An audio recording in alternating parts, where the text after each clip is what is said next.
എല്ലാ കൂട്ടുകാരെയും ഇന്നത്തെ പുതിയ വീഡിയോയിലേക്ക് സ്വാഗതം ചെയ്യുകയാണ്. നമ്മുടെ പറമ്പിൽ നിന്നും എന്തെങ്കിലും കറി വെക്കാൻ കിട്ടുമോ ഇല്ലയോ എന്ന് നമുക്കൊന്ന് പോയി നോക്കാം.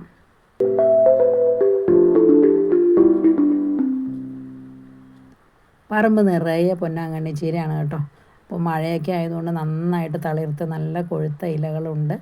ഇത് തോരൻ വെച്ച് കഴിക്കുകയാണെങ്കിൽ നമ്മുടെ കണ്ണിൻ്റെ കാഴ്ചകൾക്കൊക്കെ വളരെ നല്ലതാണെന്ന് പറയുന്നുണ്ട്. ഇതുവരെ ഞാനിത് ചെയ്തിട്ടില്ല, ഒന്ന് ചെയ്ത് നോക്കണം. ഇപ്പോൾ നമ്മൾ കുറച്ച് കോവയ്ക്ക പറിക്കാനായിട്ട് പോവുക കേട്ടോ. നല്ല മഴക്കാലമായതുകൊണ്ട് നമ്മുടെ കോവൻ്റെ ഇലകളെല്ലാം ചീഞ്ഞു പോയായിരുന്നു. ഇലയൊന്നുമില്ല, തണ്ട് മാത്രമായിട്ട് കിടക്കുകയായിരുന്നു. ഇപ്പോൾ മഴയൊക്കെ ഒന്ന് കുറഞ്ഞപ്പോൾ ഈ തണ്ടിൽ നിന്ന് പുതിയ പൊടിപ്പുകൾ ഉണ്ടായി വരികയും അതിൽ കോവയ്ക്കകളൊക്കെ ഉണ്ടായി തുടങ്ങുകയൊക്കെ ചെയ്തു. അപ്പോൾ അങ്ങനെ കഴിഞ്ഞ ദിവസവും നമുക്ക് കുറച്ച് കോവയ്ക്ക പറിച്ചെടുക്കാനായിട്ട് കഴിഞ്ഞായിരുന്നു. അപ്പോൾ ഇന്ന് നമ്മൾ കുറച്ച് കോവയ്ക്കയും കൂടി പറിച്ചെടുത്തിട്ടുണ്ട്. അതിനുശേഷം നമുക്ക് കുറച്ച് തക്കാളിയാണ് പറിച്ചെടുക്കുന്നത്. ആകെ ഒരു 3 ജോഡ് തക്കാളി 3 ഡ്രമ്മിലായിട്ട് ഞാൻ നട്ടിട്ടുണ്ടായിരുന്നു കേട്ടോ. അപ്പോൾ നല്ല ഹെൽത്തി ആയിട്ടുള്ള തൈയായിരുന്നു നമ്മൾ മേടിച്ചുകൊണ്ട് വന്നപ്പോൾ. അപ്പോൾ നട്ട് കുറച്ചൊക്കെ കഴിഞ്ഞപ്പോഴത്തേനും അത് മഴക്കാലമായി. അപ്പോൾ ഇതിനെ നല്ല രീതിയിൽ നമുക്ക് പരിചരിക്കാനൊന്നും പറ്റിയില്ല. അങ്ങനെ ആയപ്പോൾ ഒരു തൈ പാടെ നശിച്ചു പോയി. മറ്റു 2 തൈകൾ വലിയ ഹെൽത്തി ഒന്നും അല്ലായിരുന്നു, എന്നിരുന്നാൽ പോലും അതിനെ പറ്റുന്നത് പോലെയൊക്കെ ഒന്ന് പരിപാലിച്ച് കൊണ്ടുവന്നായിരുന്നു. അങ്ങനെ അതിൽ നിന്ന് നമുക്കൊരു 3-4 കറി വെക്കാനുള്ള തക്കാളി നമുക്ക് കിട്ടി. ഇപ്പോഴാണെങ്കിലും നന്നായിട്ട് പഴുത്തിട്ടില്ല, എന്നാൽ കറി വെക്കാൻ പാകമായിട്ട് മൂത്തിട്ടുമുണ്ട്. അതുകൊണ്ട് ഞാൻ ഇന്നൊരു 2-3-4 തക്കാളികളൊക്കെ പറിച്ചെടുക്കുകയാണ്. ഒരു കറി വെക്കാനുള്ള തക്കാളി നമ്മൾ പറിച്ചെടുത്തു, ബാക്കി അതിൽ തന്നെ കിടപ്പുണ്ട്. അപ്പോൾ അത് കുറച്ചുകൂടി മൂത്ത് കഴിഞ്ഞിട്ട് ഒന്ന് പാകമായി കഴിയുമ്പോൾ പറിക്കാമെന്ന് വിചാരിച്ചു. അങ്ങനെ കുറച്ച് തക്കാളിയും കുറച്ച് കോവയ്ക്കൊക്കെ പറിച്ചുകൊണ്ട് വന്നപ്പോഴേക്കും നമ്മുടെ കാന്താരി ചെടി നിറയെ മുളക് ഇങ്ങനെ പഴുത്ത് നിൽക്കുകയാണ് കേട്ടോ. അപ്പോൾ അതും കൂടി നമ്മളൊന്ന് പറിച്ചെടുക്കുകയാണ്.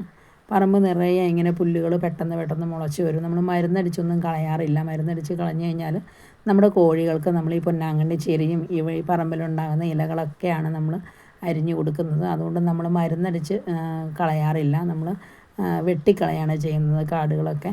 അങ്ങനെ കാടുകൾ എത്രത്തോളം വെട്ടിയാലും മഴയുള്ളതുകൊണ്ട് കൂടെ ഇങ്ങനെ വളർന്നു വരും. അപ്പോൾ നമ്മുടെ കോഴിക്കുള്ള തീറ്റയാകും കേട്ടോ.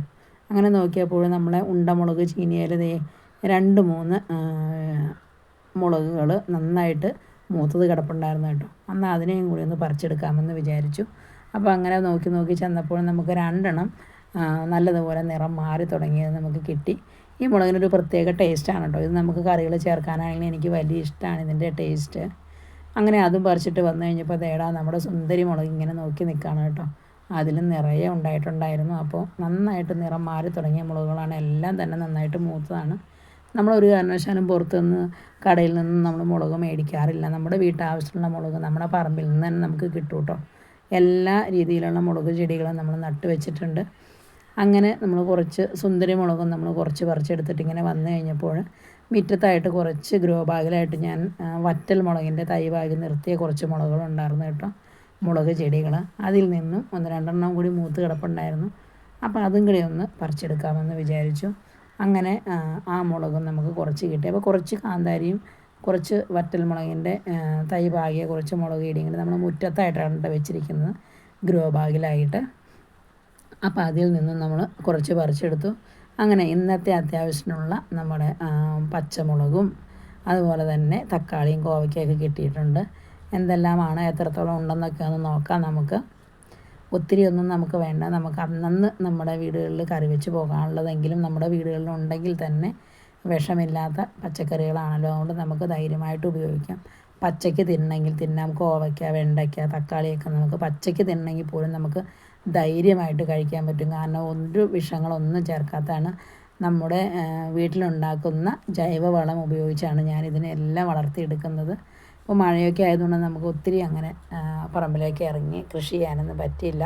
ഇനിയിപ്പോൾ മഴയൊക്കെ മാറി വന്നു കഴിയുമ്പോൾ നമ്മൾ വിത്തുകളെല്ലാം ശേഖരിച്ച് വെച്ചിട്ടുണ്ട്. ഇനി വിത്തുകളൊക്കെ നട്ട് നമുക്ക് പുതിയ തൈകൾ ഉണ്ടാക്കിയെടുക്കണം.